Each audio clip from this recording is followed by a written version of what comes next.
Oh, okay. Hello, everybody. Welcome to OVC. Perfect.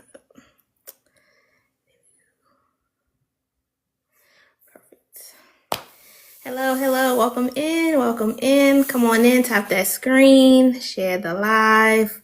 Let's go ahead and quickly push this out to the For You page. We are going to have a great town hall tonight. Annalie Williams from New Jersey running for... What'd I say? See?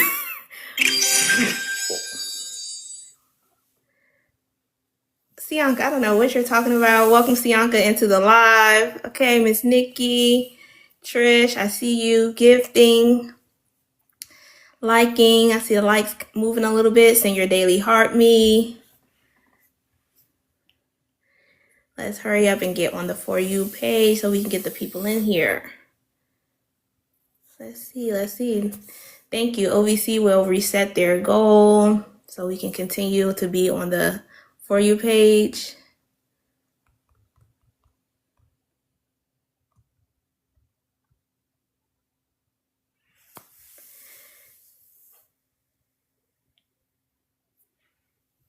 No.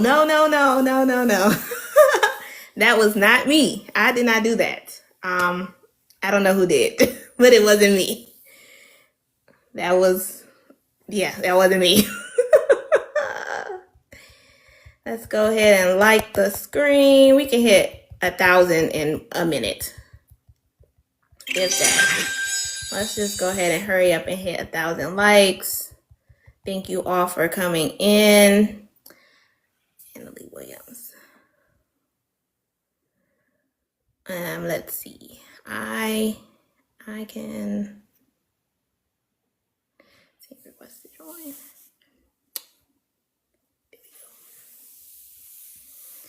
Hello. Welcome everybody. Let's go ahead and get that 1,000. Hi. Hi. How are you? I'm good. How are you? I am good. We are going to start in just a little bit. We're going to try to get some more people in here. How was your day? My day was good. How was yours? Good. Work. Yeah, I hear you. Yeah. What's your full-time gig? I'm a forensic scientist. Amazing. That's so cool. Thank you. Wait, what's your name? Oh, Blessings. Blessings. Nice to meet you, Blessings. I'm Anna. Nice to meet you. Do you mind really quickly? My laptop is freaking out, so I just want to reset it. I'm gonna go off camera for a moment. Sure. Yeah, you're fine. Okay, thank you. You're welcome. Hello, welcome in. As you can see, we have Annalie Williams here. She's running for U.S. House Rep District 11 in New Jersey. So share this with any New Jersey people. If you know people from New Jersey area or anybody, so she will be in the U.S. House. So that's for everybody. But specifically, Jersey people, if you know anybody from Jersey, go ahead and share out the live. Get them in here so they can ask their pertinent questions for the candidate. We all want to be informed, know what's going on. Let's see.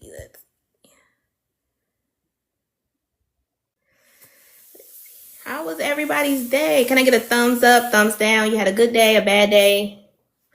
In the chat, let's get a thumbs up or a thumbs down. Did you have a good day or a bad day? I hope everybody had a good day. It's almost Friday. It's Thursday. What does Jazz call it? Friday Eve. We're almost at the end of the week. So let's see. Thumbs up. Okay, you got thumbs up. Good. I'm glad people had a good day. That means we're going to have an even better night. Get some questions answered.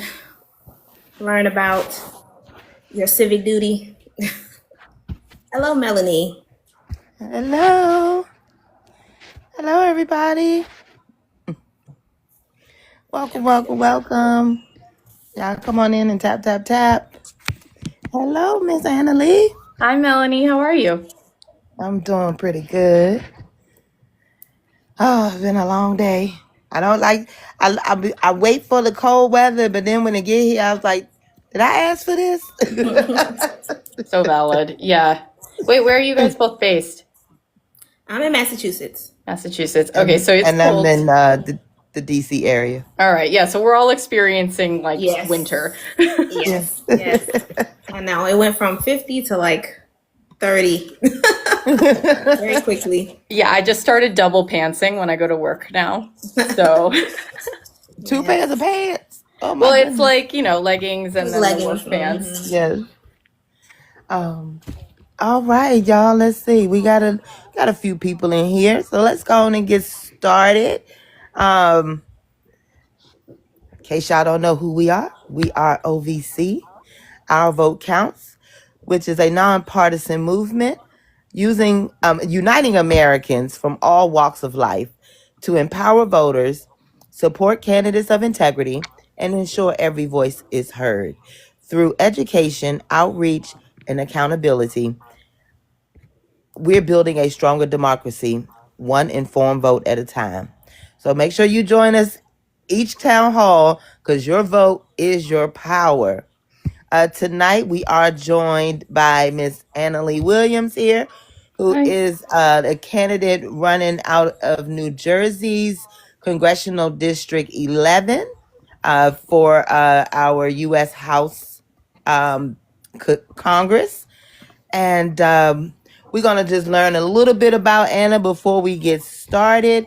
We're going to be talking to her about her background, her vision for her district and the U.S. as a whole, and taking questions from you live, of course. So a little bit I've learned about you, Miss Anna. Yeah. You are a Democratic candidate. And again, you're running for New Jersey's 11th district. You're a nonprofit leader and a community advocate running on a platform that calls the Fair Deal. Yep, that's right. The fair Okay. deal. Yeah, which is a focus on affordable health care, housing reform, education access, worker protections, and anti-corruption reforms. Yep. So besides that, tell us a little bit more about yourself. Where did you grow up? What made you want to run for a congressional seat? And all the great things. Yeah, absolutely. First, thank you so much for having me. It's so wonderful to be here with you tonight. I want to talk about why I'm running. I feel like that's the important big thing, and then I'll share a little bit about me and how I grew up in New Jersey. But maybe just the first thing to call out is that I'm a normal person, right? Like I don't have $1 million in my bank account. I'm a daughter of an immigrant. My father's a welder. My mom worked at Rutgers. I don't have like a Harvard law degree. I went to Rutgers University because my mom worked there, and that was like the thing that we could afford. That's how I could go to college, right? I very much know what it's like to worry about the cost of rent and, my parents' ability to retire as they get older, and to think about healthcare and, God forbid, if someone in my life gets sick, how are we going to afford it? So that's really what brings up this concept of the fair deal and, the policies that I'm hoping will really bring us forward into our future as a country. The premise is, you work really hard, you show up for your family and your community, you pay your taxes, you've done everything right, and at the end of the day, you really deserve representatives that are going to fight hard for you, right? Everyday normal people, instead of what we're seeing right now nationally, where they're fighting for billionaires and corporations, and really just to keep things exactly the same, right? That's not what I'm going for. I'm really hoping to propose really bold, progressive changes that I think are common sense and, again, will move us forward into the future. It's really about, again, how do we keep going? Absolutely. Thank you for sharing that with us. So we want to do a little icebreaker. Yeah. What is the most recent book you've read? Oh my gosh.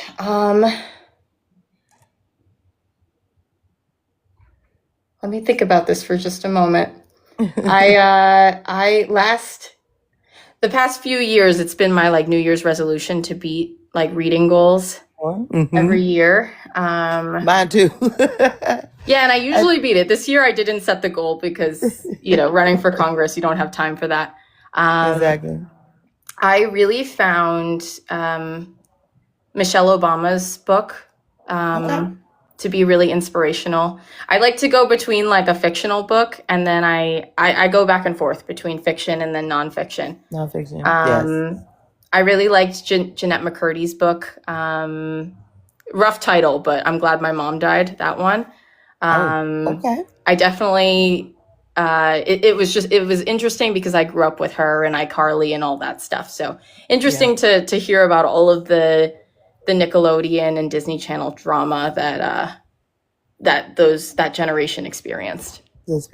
Oh, wow. Okay. I would be right along with you if Kamala hadn't wrote a book that I really wanted to read. I would probably have been like you, like, it was the last one I read, but I happen to have read 107 Days or Amazing. at least listened to it. So it was very good. Okay, that's on my list. I plan to read that soon. As soon as as soon as life calms down. Exactly. I recommend it. Thanks. So we're gonna go ahead and get started with the questions we have for you. The first topic we're gonna talk about is economic development. Yeah. And Ms. Blessings is gonna go ahead and give you those questions first. Yeah, for sure. All right.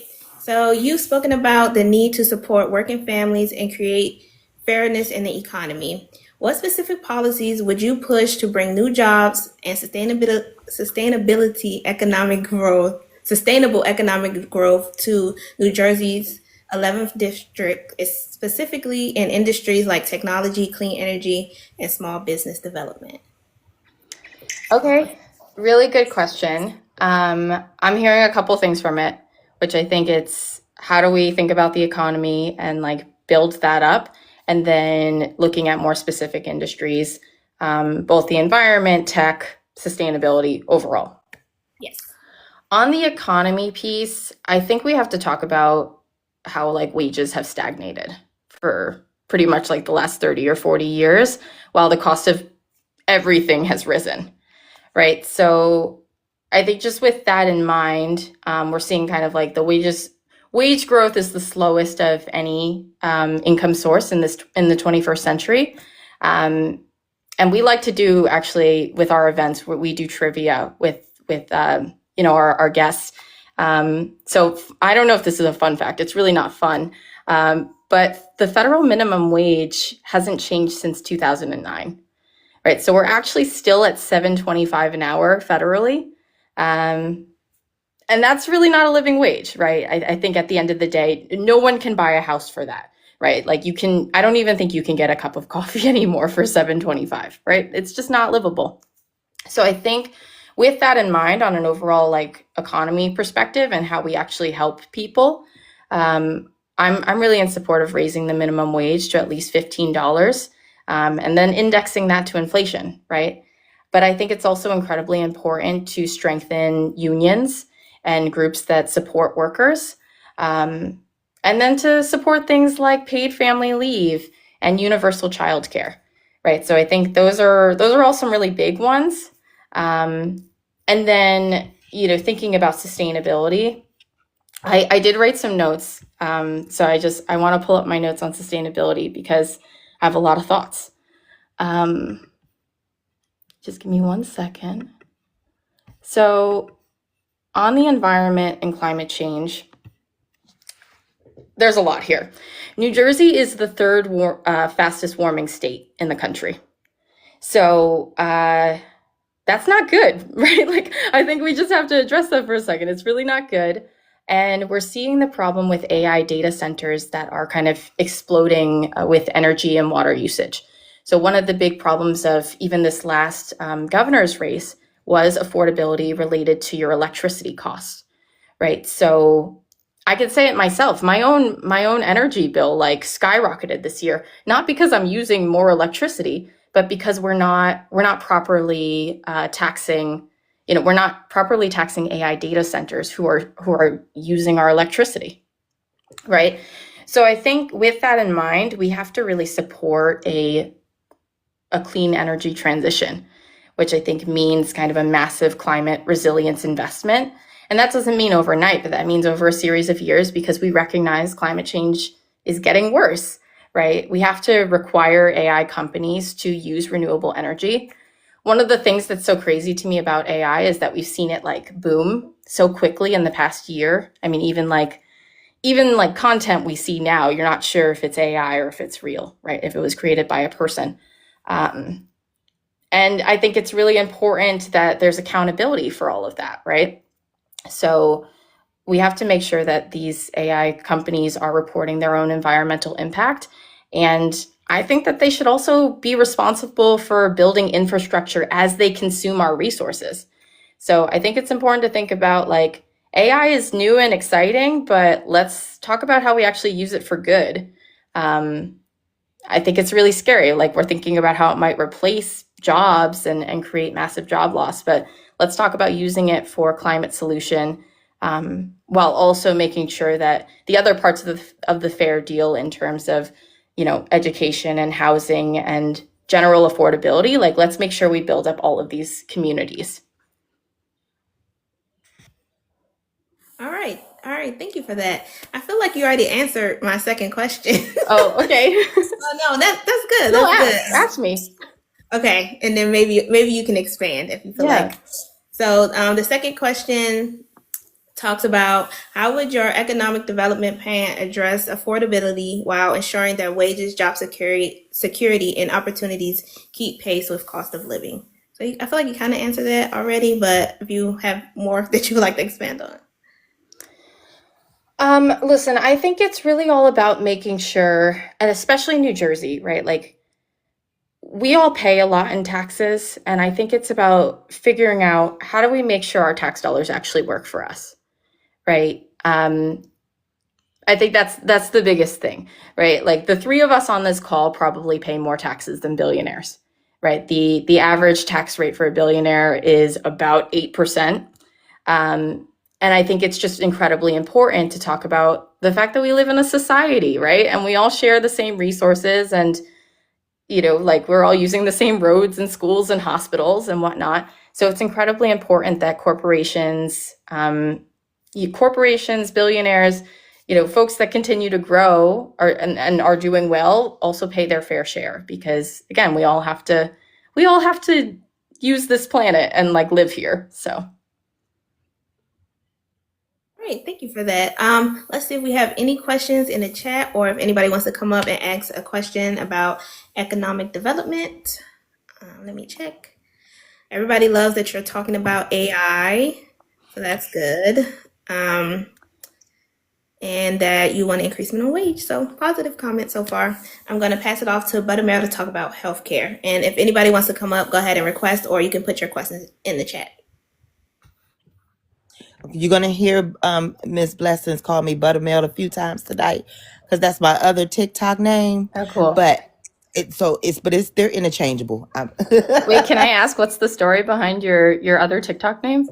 Well, my nickname growing up was Butter. Aww. And my name is Melanie, so I just merged the two. Wait, I love that. I love butter, so just Yeah. good bread and butter kind of person.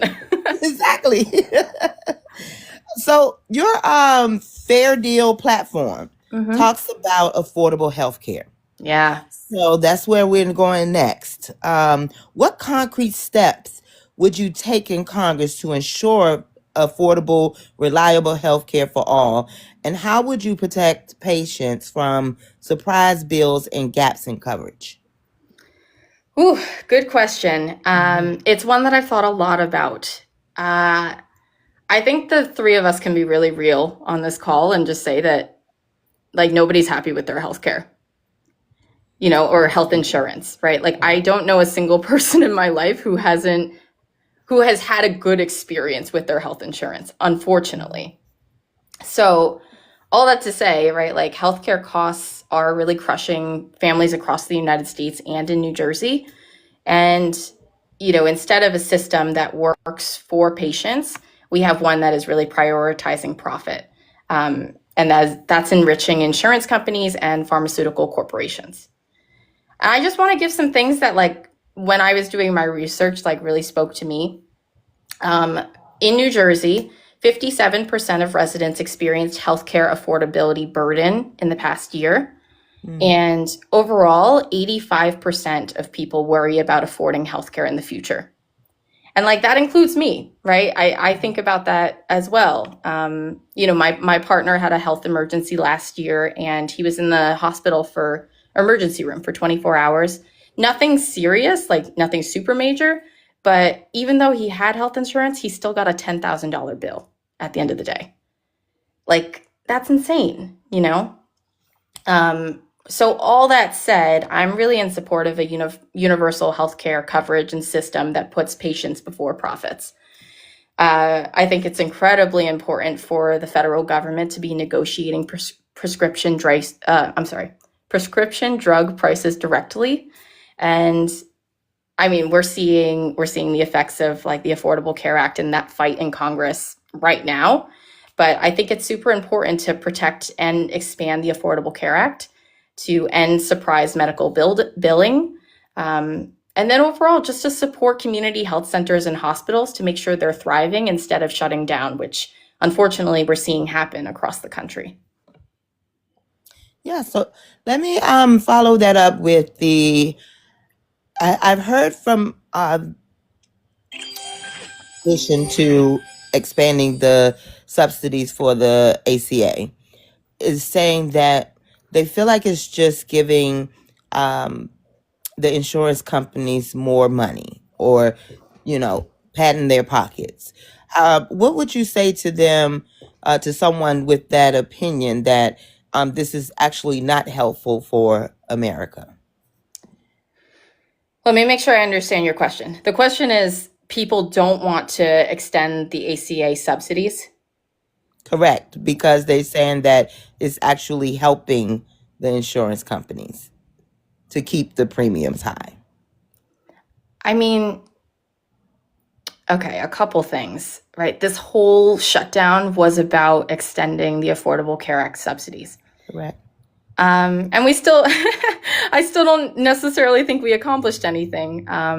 People lost a lot of, it was over 40 days. It was over 40 days, right? We saw massive layoffs and federal workers who were furloughed. And we saw that the federal government and Congress was okay with stopping food stamps and like threatening people's ability to eat. I think that's, you almost have to like decouple all of these things because they're equally important, right? Like the government, I believe, like we pay taxes to the government. They have a responsibility to feed our people, right? Like point blank. That's one issue. The second, with Affordable Care Act subsidies, the reason they needed to be extended was so that we wouldn't see our healthcare costs, and not just people on the Affordable Care Act, but across the board, we wouldn't see our healthcare costs skyrocket. Right. The issue now is we're going to see them skyrocket. And pretty much these Affordable Care Act subsidies are going to be an issue next month and into January. And I think that we're in a situation where Republicans and Democrats they're just not even talking about a future forward where we work together or we pass things that, wow, this is so crazy. Did you just see that hat with the mustache? Yes. They're not interested in working together and building progress for our country. It's just this series of gaslighting the American people, when in reality, like, there is national consensus that we want healthcare solutions that actually work and won't bankrupt us. Absolutely. So one last question about healthcare, to talk about the access to women's healthcare, from reproductive services to maternal care. That has become a major concern across the country. How would you work to protect and expand women's health rights? And what policies would you support to improve access to affordable health care for women in New Jersey's 11th district and across the country. And before you answer, just want to make sure this subject typically goes into the stoppage of a pregnancy. And we like to use AB on TikTok for that word. TikTok doesn't like that whole word. So Okay. just putting that out there. No, thank you for telling me. Mhm. Let me think about your question. So supporting more healthcare for women and women's maternal And their health. rights, correct? Yes. I think with a universal healthcare coverage solution, I think it really addresses that, right? Much of the time, it's about making sure that people have access, and that they can afford to go to the doctor, right? So there's a lot of studies that show that when you have health insurance, right, or you have healthcare coverage, you're much more likely to be making those prenatal care appointments and having a closer relationship with your doctor because you're not worried about whether or not you can afford it, right? And so much of this comes down to across the board with the fair deal, with women's maternal health, with access. So much of this comes down to like, can I afford to do this? The second thing I'll add is I think it's incredibly important to support like women's healthcare and just make sure that like you get the resources you need when you're going through your pregnancy. But also we have to talk about after, right? Like what happens after you have a child? Like women really struggle with, postpartum, depression. And I think we have to talk about how we continue to build up our communities, and just make sure not just building up our communities, but again, like how do we afford childcare, right? Those are some big policies, and also under the fair deal, right? The things that we want to include about how we move forward. Yeah, I mean, and a lot of people think women have children and know exactly what to do with these babies, and it's like I have never changed a diaper or breastfed or made formula. Like there's people who don't know that you are supposed to warm up the formula. It's like, but none of this stuff is given as a take home thing most of the time. For sure. So yes, that stuff needs to definitely be looked into investing in. Yeah, and So I think the other just to add, Melanie, I think it's also so joyful. Like if you're ready to start a family and you want to start a family, that's so exciting. But we also want to make sure not only should we be able to celebrate it, but we want to be able to give families the support that they need to, to show up for their children and do the thing that like we're so excited for them to do, Absolutely. And we have a lot of questions in the chat this time. I'm going to go ahead and start with the ones on healthcare first. So someone said, how would universal healthcare work? Who pays the money for the healthcare? Good question. So a few things on universal healthcare. There's a lot of other countries that do this and do this pretty well. It's just about utilizing our taxes in a way that we prioritize, right? So I think it's incredibly important for the government, especially at this point in our society, to be like a baseline. Right? I think insurance companies have completely gotten out of control, right? Okay. So when you go to the hospital, like, a bottle of, not a bottle, but like a few pills of ibuprofen could cost you, hundreds of dollars. And we know that that's absolutely absurd, right? Mm-hmm. So I think the importance of that is having the federal government come in and say, actually, like we are going to negotiate the prescription prices and you're not allowed, insurance companies, to charge more than this, right? So it's about providing that sense of almost competition for the federal government to go in and say, hey, you're actually not allowed to profit off of this in this way anymore. I think there are several ways to do it with insurance, right? I think you could have like a baseline that covers, that covers your basic needs. So, going to the doctor, covering your annual appointments. And then sometimes people can seek out, you can have additional insurance options if you choose to for specialists, right? So I'm not saying we abolish insurance companies. I don't want to see that, but I do want to see them regulated and honestly reined in by the federal government.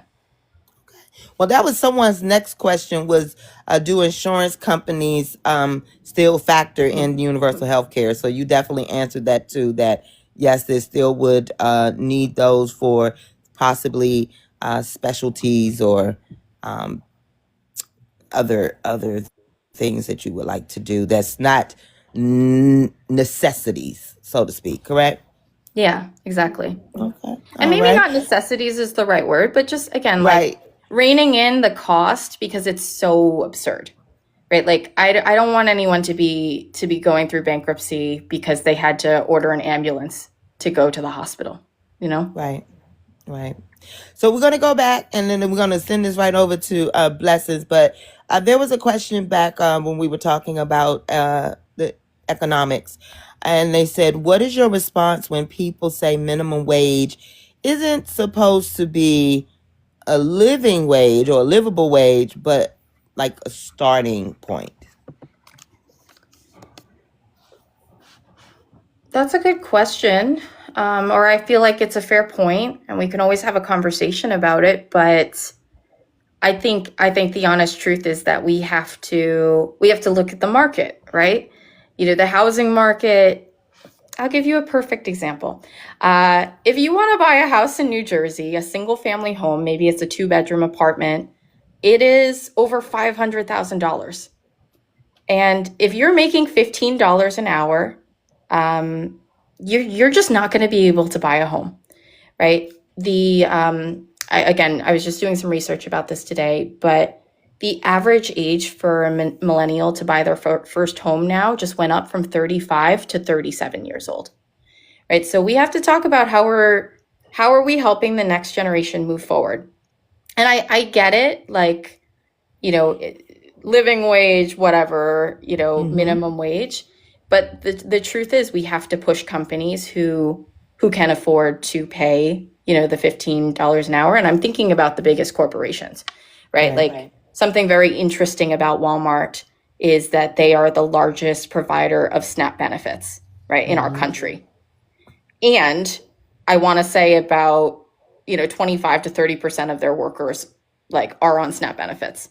So you've got companies like Walmart collecting subsidies from the federal government, from our taxes, and then, you know, they're also getting money from the food stamps. So we are double paying on a lot of things as American taxpayers. Absolutely. Absolutely. So I'm going to pass this back to Miss Blessings, and I believe she's going to do a little rapid fire before we go into our next topic. Okay. So, Miss Blessings? Yes. All right. Just a quick couple rapid fire. So term limits, yes or no? Yes. One issue in your district Congress ignores. Corruption. One thing you'd change about Washington on day one. Corruption. And last one, in one sentence, why should your district trust you with their vote? Because I'm a normal person that's fighting for you to get a fair deal. Okay, thank you. That has been able to do that in one sentence. Oh, thank you. So good job. All right, so we're going to move into public education. You've called for free community colleges and trade school access. How would you ensure that our K through 12 public schools are fully funded and equipped so every child, regardless of zip code, has the same opportunity to succeed before they even reach higher education? Good question. Okay, so thinking about education, just give me 1 second here. I want to pull up my notes on education. So a couple things. We're talking about tuition-free public schools and trade schools, and then also universal pre-K, right? So, okay, all that said, New Jersey has the 5th highest student debt in the country, right? It's highly expensive. And I was just reading today, but, you know, we have over 1 million New Jersey residents that are carrying student debt. So like, again, this is all about how do we set up future generations for success? Because right now it is incredibly hard to, you graduate with over, $45,000 in debt. And then you're making minimum wage, or maybe you're making a job that's around $60,000 to $80,000 a year. Rent in Morris County is $2,600 a month. And that's for a 2-bedroom apartment. So it's just like, it's really hard to get ahead. You know what I mean? All that said, I really support tuition-free public colleges and trade schools. I'm a big fan of canceling existing debt for working families so that you have a chance to get ahead. And then I also think it's important to cap things like interest rates on student loans. So just to give you an example, because I went through this when I was applying to grad school, but the student loan rates were 8%. So I mean, it's just incredibly high, right? Like, I will be paying back my student loan debt for maybe 30 years. And again, it's just like not setting up people for the success that they deserve. The last thing I want to say about universal pre-K is that it's possible to do, right? New Mexico just announced that they're doing this. And really the way they're going to pay for it is through It's through the accountability that we've been talking through. They're gonna make corporations that have polluted deeply in the state of Mexico's, or in the state of New Mexico, pay, right? So they're gonna tax them more heavily, and the idea is if you're a polluter, you have to pay a certain amount, and that is going to fund universal pre-K. So I think that's the thing about like the fair deal, and what I'm trying to push forward is we have the capacity to solve these problems. We just have to be creative, and we need to have the political will to do it.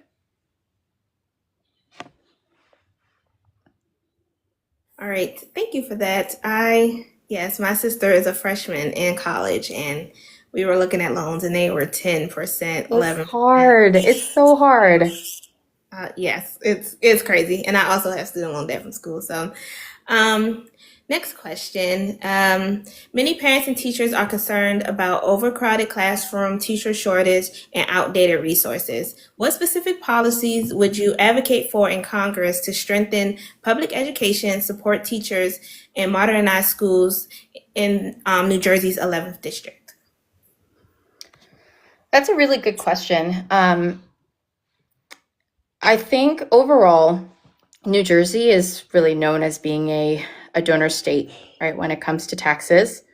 So I think it's about ensuring that, again, like we have to think about where our money is going, right? So as far as schools, I would say, I think it's more specific, right? Like thinking about policy. You've got like the Board of Education, which is responsible for each municipality and the things that students are learning. But you want to make sure that those funds are properly allocated, right? Like I think that teachers should have a budget for supplies. It truly shocks me every year. And my cousin is a teacher, and I'm still close with some of the teachers that, that taught me in high school. But I see them every year posting their Amazon list, and I'm truly like, how did we get here? Right? That you live in, I think we're the number 2 state in education, and you've got teachers posting to buy school supplies and buy tissues and buy pencils, and it's like, what's going on? So in general, I think it's important to recognize, we have to support teachers. I think that they should be paid more, right? Like I think we have to make this profession one that is not one that like burns you out so quickly. And I think that's like a larger problem to talk through. Okay, thank you for that. Let's see, does anybody have a question about education or want to come up and ask a question about education? I do have a question if nobody has one.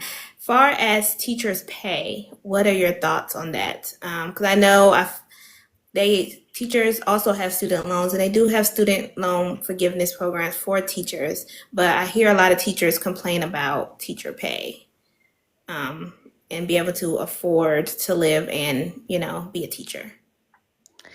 Yeah, I mean, I think each of us has a teacher in our lives that like you can think back to, like who changed your life, or like who really helped you through a hard time in high school or middle school or whenever it was.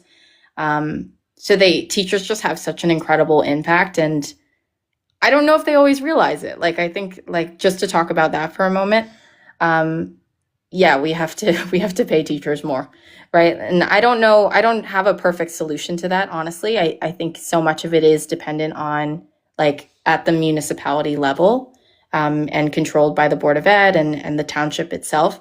But I support a solution where, we address teacher burnout, right? That we're seeing kind of on a large scale, and also that, again, like, they're responsible for bringing forward our next generation. So we have to invest in that.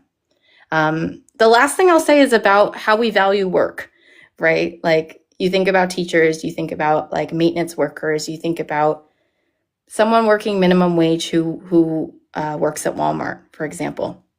Their time and their commitment and their work is really valuable, right? And it's not, this whole campaign is about fairness and like what we deserve. They also deserve to live a good life, right? Just because they didn't choose to go into finance. You know what I mean?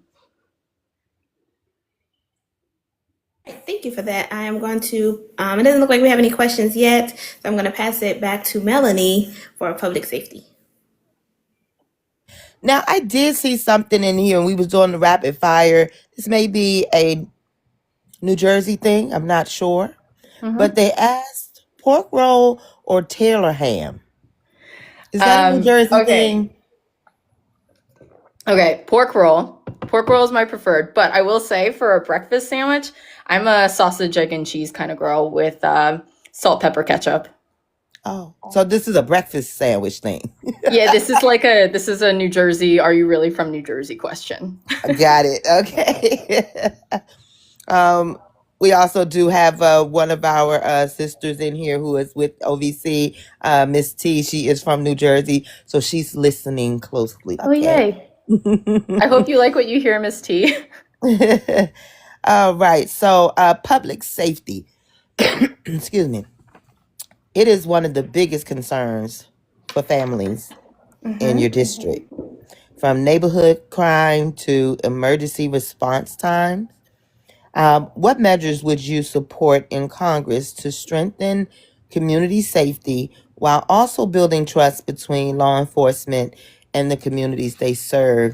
And again, this is another subject that there's some words that TikTok does not like the weapons. You could say weapons, but not GUNS.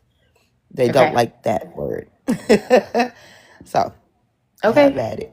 Again, how would you build the trust while strengthening safety? Really good question. I think just some cool is not the right word. Some interesting things to call out about New Jersey and like true progress that we've made is that gun deaths are actually down 20% since last year. So I think that that's something meaningful to call out.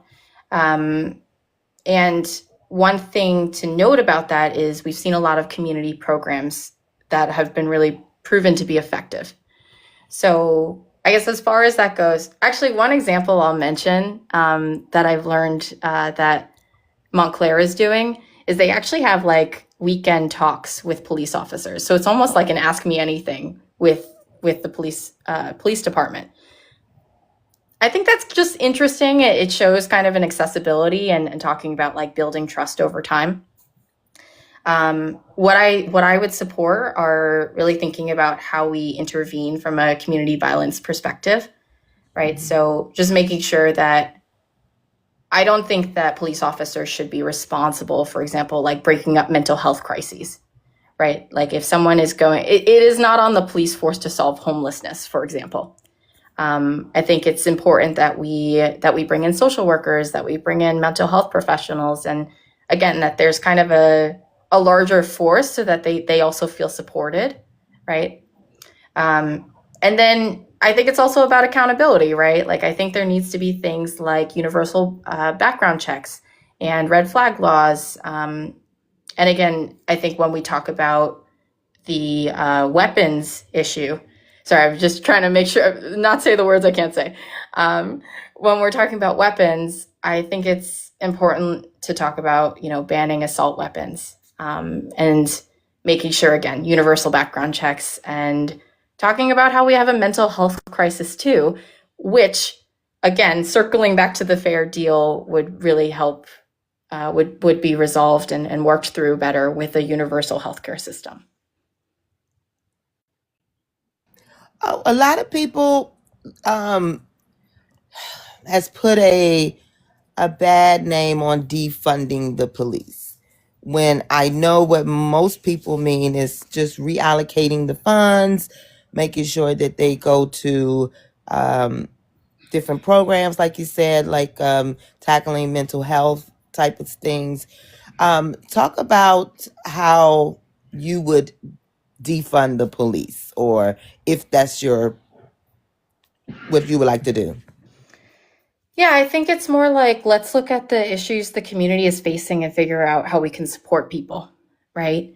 So when we're thinking about police, again, how do we build trust, right? How do we make sure, a couple things. How do we build trust between residents and police officers?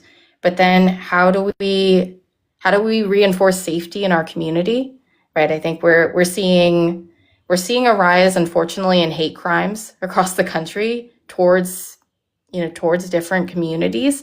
So just making sure, again, that people feel safe. Like, it's also a public safety thing. So calling out hate, that there's no home for it, like, we don't accept it, and being very fervent about that, like, upfront always. But then making sure that there are educational resources, right? From talking about that stuff in school, and making sure that, we're having honest conversations with our kids about, how you treat other people. And again, like, we're raising the next generation to be better. I think that's one piece. And then, again, like, reinforcing trust in the communities, and making sure that there are resources to go around to actually help. One last question. Right now there is this big issue with the Cube people. ICE. Okay. Thank you. I was like, am I missing a pun? How do you think that has affected New Jersey currently? And what would be, if this is still an issue in 2026 and you get into Congress, how will you rectify this? Yeah. Okay. I have this here. So you can see where I stand on things. But the first thing I'll say is I'm the daughter of an immigrant, right? My mom immigrated from Vietnam when she was 17 years old, landed in New Jersey. My partner, Gabe, is, he's an immigrant as well, from Brazil. Like, I'm on the side of immigrants here, and just, again, supporting our communities. There's so much going on. Last night, I actually got this. I got this last night because I went to Montclair's city council meeting, and they passed the Immigrant Trust Act, which is a really exciting thing that's happening in New Jersey. Basically, there's pressure to get the New Jersey state legislature to pass the, or I think it might be called the Immigrant Rights Act, Immigrants Trust Act, basically. There's pressure from all of the, several municipalities across the state of New Jersey, and they're passing it at the local level to then support it at a statewide level. So all that to say, I don't know. I'm in favor of keeping New Jersey a safe place to live, right? I want to codify the Immigrant Trust Directive. What that really means is kind of prohibiting local police from asking about people's status or helping ICE, except for kind of like those serious criminal investigations. And I think what's really important to call out about that is we want to make sure that our taxes are not going to, the president's agenda, right? Like, your local taxes and resources should be, again, talking about building trust and safety in the community, and not supporting terrorizing the community. So I support all of, I support that. I'm in favor of banning local and state agencies from building new or accepting ICE detention contracts. Yeah, I mean, I don't think we should be expanding any of that. We've had some concerning issues in Newark with the detention facility there. So again, like we have to treat people with respect and humanity. And I also support a path to citizenship, right? Like I think that there's such a deep need for comprehensive reform so that residents with deep roots in this country can, so they don't have to live in fear, honestly. Yeah, so I would just focus on all of those things. The last thing I'll say is I think that we need to end ICE raids in sensitive locations like schools, hospitals, houses of worship, and even places like immigration courts when, we have instances where people are showing up for their immigration appointment and following the process, doing the right thing, and then ICE is pretty much abducting them. So it's just it's a really scary moment, and I'm very much here to support our immigrant communities because I'm from them. Absolutely. Thank you for that answer. So if anybody like to come up and ask Miss Annalie a question, you are definitely welcome. I did see a question that asks, what do you think about the corporations taking away our freedom of speech, such so much that you can't say GAY? Yeah, I think it's crazy. From an initial response, like even being now that I'm running for office and I'm a content creator, right? It's very hard. I'm noticing that TikTok suppresses information. So I mean that's a whole issue in itself, but I'm very much in support of regulating AI, being really thoughtful about like videos and information as we post it. And I will say, within my personal capacity, every video I post is researched. Like we try to do the work because we don't want to spread misinformation. All right, it looks like that was the only question we had. So let's see. I'm gonna go ahead and do another little rapid fire. Ooh, okay. More fun. Who runs the world, Beyonce or the local government? Probably people with Beyonce's money and financial status run the world. That's who I think. If your campaign had a theme song, who would perform it? Oh my gosh. Olivia Dean. Okay, good choice. More drama, reality TV or Congress? Congress. If you had to campaign in a costume, would it be a superhero or a golden retriever? I've been told I have golden retriever energy, so yeah. And which issue do you secretly wish voters cared less about? Do I wish voters cared less about?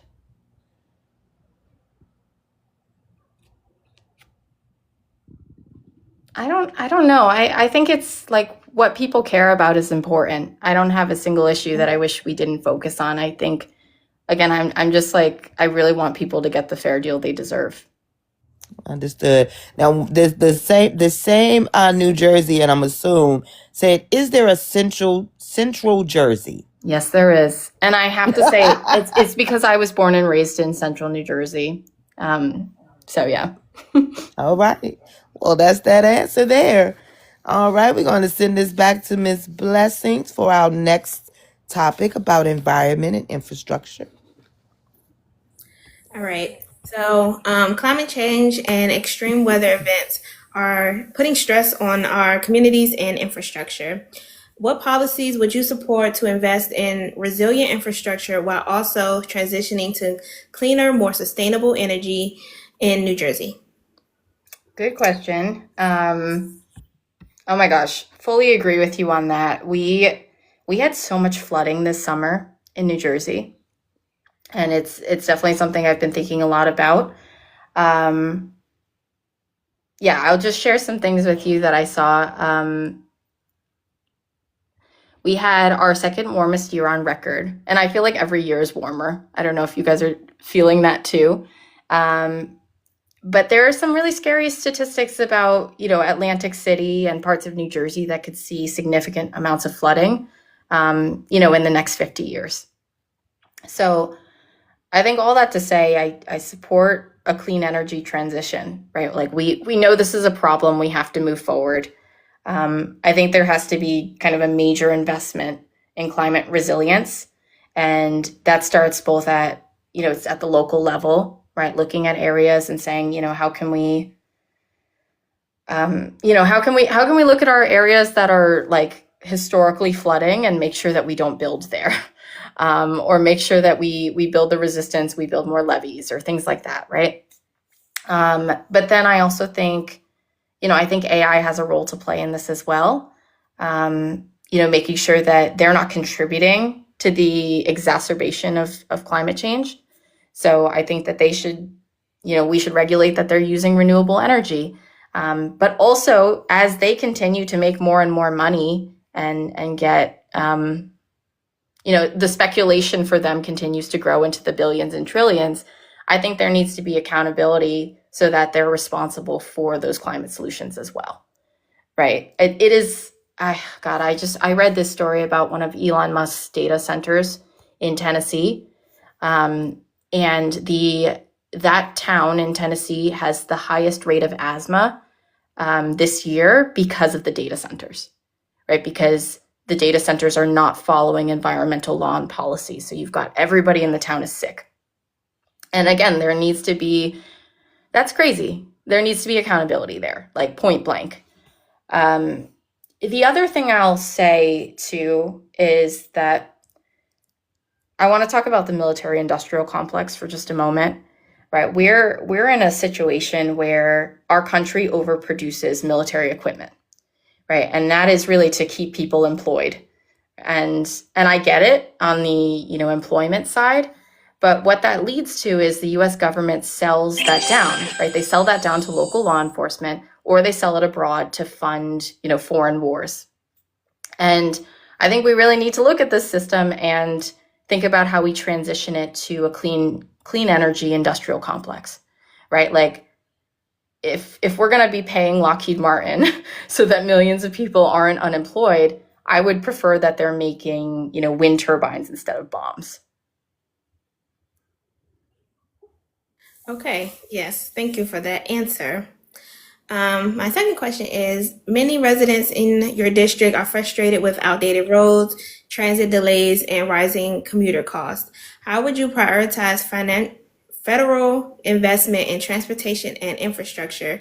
And what steps would you take to ensure projects are delivered efficiently and benefits working families? Okay, all really good questions, and fully agree. I think when it comes to transportation, I think it's incredibly important to call out what you said, right? You've got buses and trains that are completely outdated. I have the pleasure of taking the train to work to New York City, and I cannot guarantee that I'll get there on time or get home on time. So it's just not great, right? I think it's important to fully fund and modernize New Jersey Transit. I think we have to invest in the rail, bus, and like station upgrades, but then also kind of protect these essential services for commuters and low-income riders, right? So all that to say, like I support, allocating more federal funding to these projects because we so deeply need it. We have to repair our crumbling bridges and potholes and tunnels before we add new lanes and create more traffic nightmares for people. The two Washingtonians here, so we definitely understand You guys know about what it's like. Yes, yes, yes. Oh my goodness. Is there anybody in the chat that would like to come up to ask a question about environment or infrastructure? I don't think I've seen one in the chat yet, but I'm sure one will come. Okay. I'm going to pass it back to Melanie for our last section. Oh, well, wait. yeah, we didn't have any questions, but We have a, someone was very in. You said something, Blessing? no. Go ahead. You started reading at the same time I did, so you're good. Yeah. Someone was very impressed with your idea about the military industrial complexes to clean energy industrial complexes. So they definitely like that idea. And they said, what will you do about housing? Housing. Oh my gosh. All right. Well, we know housing is completely unaffordable around New Jersey. Around the country. Around the country. Yes. So I think we need to have massive investments in housing that we can actually afford, right? We have to fund things like, the Affordable Housing Trust Fund. We need to incentivize development near transit, talk about rent stabilization, things like ending exclusionary zoning. And then also, again, like this whole platform is about how we help this next generation move forward, but then also getting the return on our investment in taxes. So I think we need things like down payment assistance. We need to reward developers who are going to build genuinely affordable homes. And I also think we're in desperate need for creativity when it comes to housing. Like, I don't think that the single family home model is going to cut it in New Jersey anymore. Like people can't afford $500,000 homes, again, when you're making minimum wage. So I think we have to talk about things like A-frames and, townhouse community homes that are meant for, young families that are, looking to start. Looking to start their lives. Exactly. Someone did ask, what is your pet peeve driving the New Jersey Turnpike? Oh my gosh. The traffic maybe, or, when you have to do the Jersey slide. Do you guys know the Jersey slide? It's the most stressful right turn ever. It's like when you're in the left lane and you need to get off at the exit and then you just shift 4 lanes over. Yes. Everyone's done it. It's good stuff. But y'all do have a lot of left turns, like exits or whatever, right? It's just a stressful state to drive in. But I feel confident as a driver because I can drive here, Someone also asked your position on the tunnel project cut by DJT. I mean, it's absurd. My position is that it's absolutely absurd, and I think calling out our current Congresswoman Mikey Sherrill, she fought really hard for the funding, and again, this is connected to the fair deal, right? Like we paid for this in our taxes, right? This is our money at the end of the day, so it is absurd that the president on a whim can just cut that funding. Absolutely. Ms. Gracie, I do see your question, but we will ask that before we end this live today, so you will get your answer, Ms. Gracie. Well, I'm going to go into local issues and constituent focus, okay? Residents of New Jersey's 11th district often feel overlooked by Washington. How would you stay connected to the people there? And what systems would you put in place to ensure constituents have a real voice in shaping your priorities? Good question. I think that I would lean on my background as a community organizer, right? Like I care very deeply about people and what everyone thinks. And again, I'm someone who genuinely wants us to move forward, right? Like how do we make things better? I think that's what local and federal government should be doing. So I would try to be as accessible as possible. I've heard my share and experienced my share of horror stories of never hearing back from, my senators or from my congressperson or whatever. So I think just like making sure that people are accessible. One thing I've heard about your congressperson is that they're like your most local politician on a national stage, which is kind of an interesting way to think about it, but they're just a person, right? So you should be able to talk with them. I think it's incredibly important to host things like town halls, but I very much intend to continue building the community work and grassroots campaign that we have, even after winning, right? I think it's important to be in the community, to be talking to people, and just try to be as accessible as we can. Because again, it's about serving this community. Absolutely.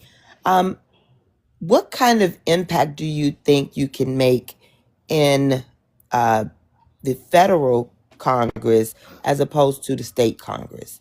What made that decision for you?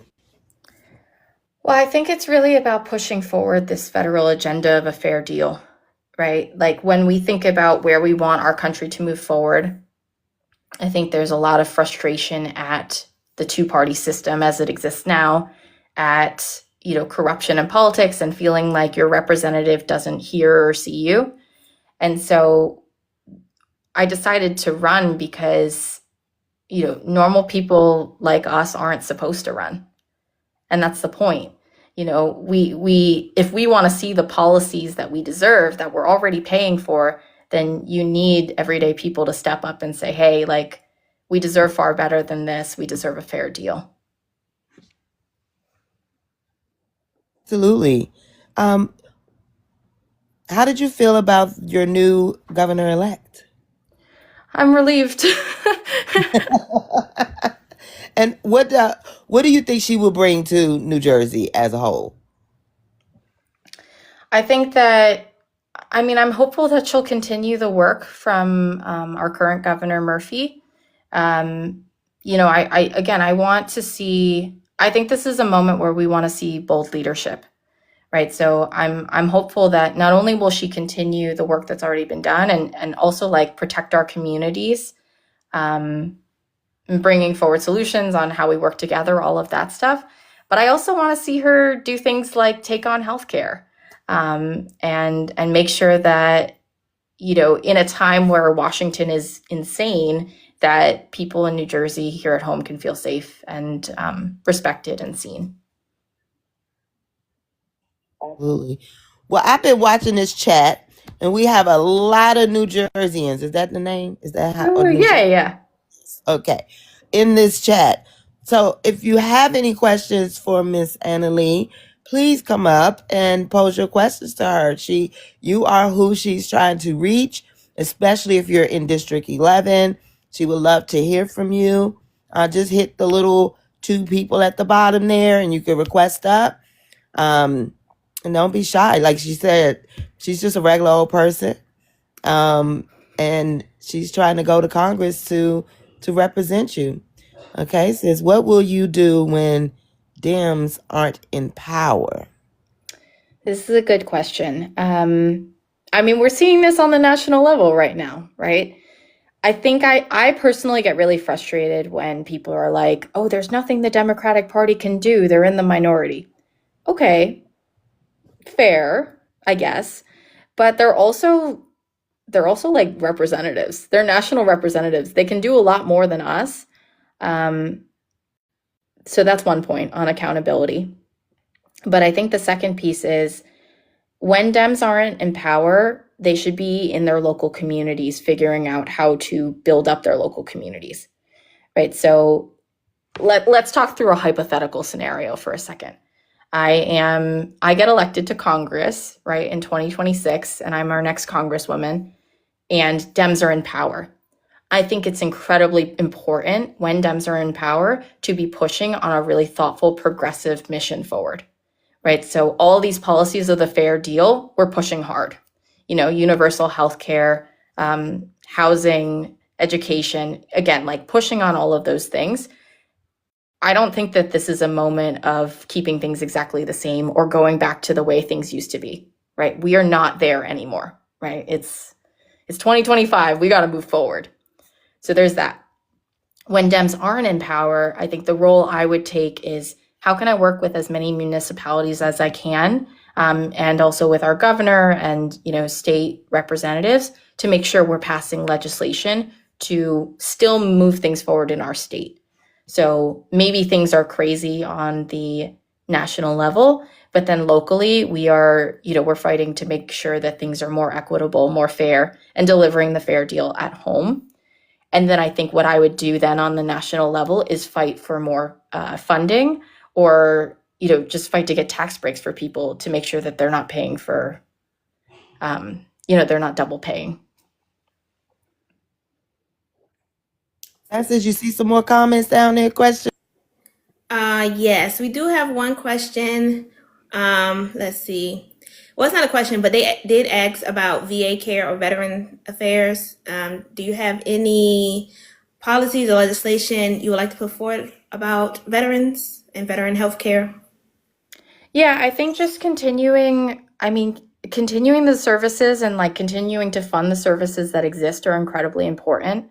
But again, just making sure that we take care of our veterans, right? Like as I shared earlier with the military industrial complex, we spend a lot of money on our military, but I don't think that those same resources that go to weapons and supplies go to our veterans. So just making sure that, this is about how we prioritize and what we decide is important. So veterans also deserve a fair deal. All right. See my gold punching gloves. Let's see. Do I have any more questions? Somebody did ask, why are so many people running in your district? I don't know. Oh my gosh, that's a valid question. It's because it's an open seat. So you've got people across the board. I will say I was the first person to announce. I announced over the summer, and again, it speaks to me being a normal person. It's because I don't owe anyone, right? I wasn't, I didn't think, I don't have $1 million in the bank, right? I haven't been waiting for this seat for 20 years. I don't think it's my turn. I just want to see us move forward in our country. And I think that this platform of the fair deal is the way we make that happen. All right, thank you. Melanie, do you have anything else? I would like to say, as a millennial, what you're saying sounds great. That's so good. Student As loans, a Gen Xer, it housing. also sounds great to me. Yay, I'm so I glad. am so pushing for this new energy in Congress. I think for too long the status quo has been, you have to kind of be up in age to know what you're doing. And I don't necessarily think that that's true. So I'm looking forward to a younger generation filling the halls of Congress. Thank you. I appreciate you saying that. And I have to agree, right? I don't think that this is we need more of the exact same type of politician to make things better, because respectfully, or maybe it's not very respectful, they're the ones who got us in this situation. So. Well, you said that. Someone did say, if we support you from out of state, would you support a bill to take the Giants back? Yeah. Oh, the why football not? team. Okay. I grew up as a Giants kid. I have a jersey of Eli Manning's jersey in my closet still. So yes, sure, I'll support that. What do you mean take them back? Y'all already got the Jets. Yeah, but the Giants, it's like one of those things where we claim a bunch of teams, so. Y'all can't claim the Giants. Well, so my first closing questions is going to be, what sets you apart from other candidates running in your primary, and how can people support your campaign? Super good question. I hope what has been coming through on our talk is that I'm an everyday normal person, right? I have not been preparing for a long time to be running for this seat. I am someone who is really frustrated with politics as it is, and I want to see our country move forward. And I think the way we move forward is really thoughtful, progressive changes that are honestly common sense, right? It's about using our tax dollars appropriately. to actually make them work for all of us. What I think sets me apart is this message of the fair deal, right? Which again is you work hard, you show up for your family and your community, you pay your taxes. You've done everything right. And at the end of the day, you deserve representatives that are actually going to fight for you in Congress. So I think that's the key difference. To me, it doesn't really matter who's in the seat. It matters what they're going to fight for. And then how to support me. Please go to our website, annaleewilliams.com. That's where you can find, all of our info. We are on all of the social medias. And by all of the social medias, I actually mean just 4. TikTok at Anna for America, same for YouTube, Instagram, and Facebook.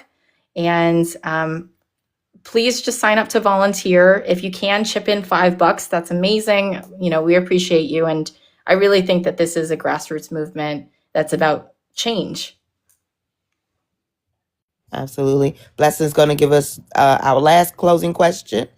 So go ahead with that, Ms. Blessings. All right.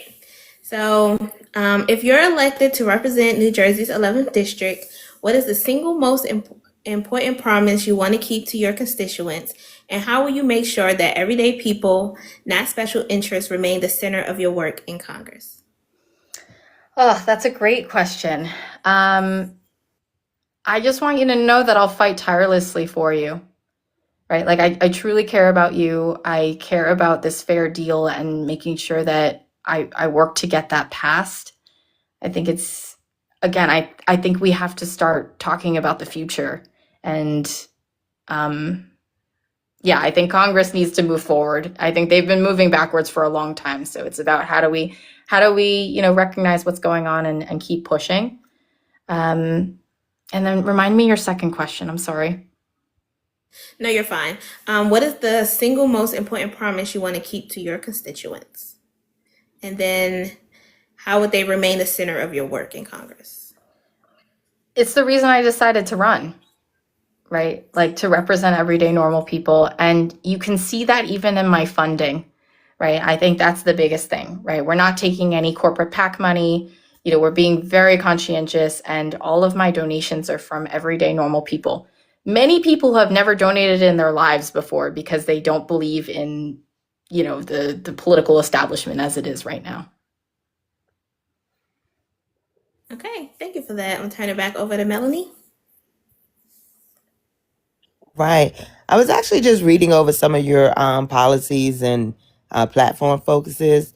Like you were talking about banning private stock trading.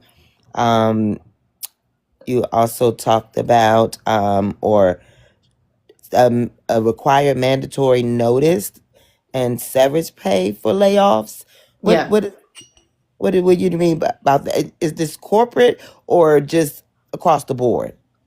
It's corporates in particular. So I think in general, I really support strengthening workers' rights. We're in this very scary trend and moment where corporations just lay people off at a moment's notice. And I think that should be illegal, honestly. I agree. I 100% agree. Well, Miss Anna, you have given us all the answers we can get out of you. I'm sure there's plenty more we could probably talk about all night long. But remind the people, when is your primary in New Jersey? And when is the election? Oh my gosh, crazy. That's the $1 million question. This primary has not been set yet. So New Jersey 11, Congresswoman Mikey Sherrill, she has said she's planning to step down at the end of the week. And then it's up to the governor, the current governor, Murphy of New Jersey, to declare a special election. So if, and I assume he will decide to declare a special election as soon as she steps down, that sets us at a 45-day primary and then a 90-day special election. So all that said, we're looking at end of January for our primary. And just remind everyone, District 11, what counties or areas does that encompass? Yes, so District 11 includes most of Morris County and then parts of Essex County and Passaic County. So kind of like northern New Jersey area. Okay. I still see some people fighting over whether or not there's a Central Jersey or not. There has to But be because I was born there. So all right. So as y'all heard, she is she's still waiting on primary time or a specific date for the primary. So you New Jerseyans, keep your ears open for that. You can reach her on all social medias, or at least 4 of them. And let her know. If you give me thumbs up in the chats if this was good. I did see a few people said you have their votes, so Thank that's you. awesome. Yes, that's what I was gonna say. There's a lot of New Jersey people saying yes, Yay. Thank join you. the platform, so that's good. Absolutely. So again, I thank you so much for joining us tonight. It was such a pleasure. I wish you all the luck in your campaign. Thank you. Thank you for being a grassroots and not falling into the corruption of the PACs and corporate money. And I really hope that it stays that way. Not saying that you wouldn't. I just know that a lot of people get into politics and they go in with good intentions and come out corrupted, right? Yeah, no, I completely agree. Yeah. Thank you for having me. I really enjoyed our conversation. And again, like my intention is to fight for this fair deal. So that's what I'm going to do. Absolutely. Well, I want you to join us for our next town hall, which we are having. As soon as they put it up on this screen for me, I can do a little cheat. Next Tuesday, we have a back-to-back. So at 6 p.m. Eastern Time, we will be meeting with Kevin Ryan, who is running in the state of Illinois for U.S. Senate. And then we have Miss Erin Petrie, who is running for a House seat from Kentucky's District 6. So she could be one of your colleagues there. And that will be also Tuesday at 8 p.m. Awesome. So come hear her. Like maybe you can, listen to some of her ideas and say, yeah, I can work with that lady, right? And then we could convince Kevin to vote past all of the things you guys voted on, right? That's the goal. All right. So again, thank you everyone for joining us tonight. This has been an awesome live. We appreciate you all. Again, meet us here next Tuesday at 6 p.m. Eastern Standard Time. And in case you forgot who we are OVC. That is Our Vote Counts. And we are a nonpartisan movement uniting Americans from all walks of life to empower voters, support candidates of integrity, like that lady, and ensure every voice is heard. Through education, outreach, accountability, and action, we're building a stronger democracy, one informed vote at a time. So join us, because your vote is your power. Thank you. Thank you, Miss Blessings. Thank you, Miss Anna Lee. Thank And you. thank you, chat. Thank you, OVC. Y'all make sure y'all have a good night. Thanks, everyone. Have a good night.